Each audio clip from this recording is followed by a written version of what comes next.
Luis, you look great out there. Do you feel great? How'd it go for you?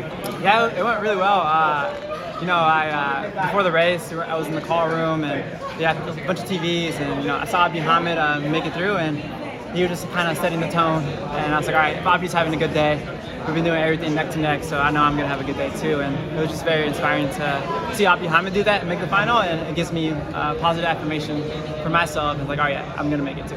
And was it important for you to win the heat? Looked like kind of threw in a little extra surge right at the end there. Yeah. I mean, I think you just get through, get top 8 no matter what. Kind of at the start of the race, it was just like pretty moderate. I mean, honestly, it was pretty slow.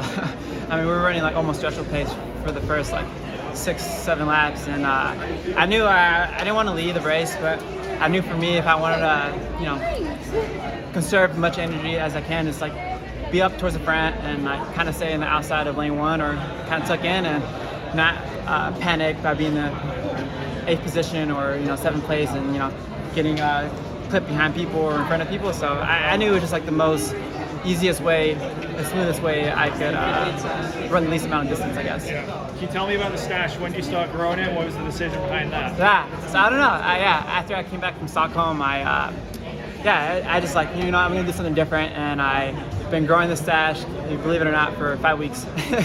So what's your verdict on it? Like, are you proud of that, or you're like, I could use some work? I just wanted to see how it looked like. I think I'm gonna shave it for the final because if you can see, like, it grows in the inside and the outside like a catfish, and then kind of in the middle, it doesn't do it justice. It's not very thick. Yeah, so I think I'm gonna shave it, kind of look fresh, feel good. I just wanted to kind of look ugly for hard training, so I wanted to put my head down. Is that the Drew Bosley philosophy of looking like, Yeah, he did that, yeah. I figured the uglier you look in training, the easier it is for racing. What did you learn from the final in Oregon that you might be able to put to use?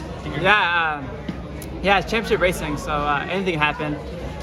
There's no rabbits. It's hard to kind of lead from the front, and it's a lot of surging, so there's a lot of back and forth. And I think for championship races, it's like, I was talking to Coach Smith and watching the 1500 and looking what Josh did, and I think he didn't run conservative. He ran and he took a risk, and I think that's why he got a medal. And I think last year, even though I put myself up to the front most of the race, with 800 to go, I think I was running on a conservative side, and with a lap to go, I was in 9th place, and ended up rolling like 6 guys at the end to get 4th, and then missed the medal by like 0.2 of a second. And I think this year, for me personally, I want to go in there, not from a conservative side, but I want to go in there taking a risk and, not being afraid to go for it, because I think I don't want to lose the opportunity looking back a few years from now, saying like, if I would have done this differently, then maybe I could have got a medal or maybe I could have won. And I want to race this race with no regrets, and if I take a risk and I get a medal, that's amazing. If I take a risk and I get last place, that's okay.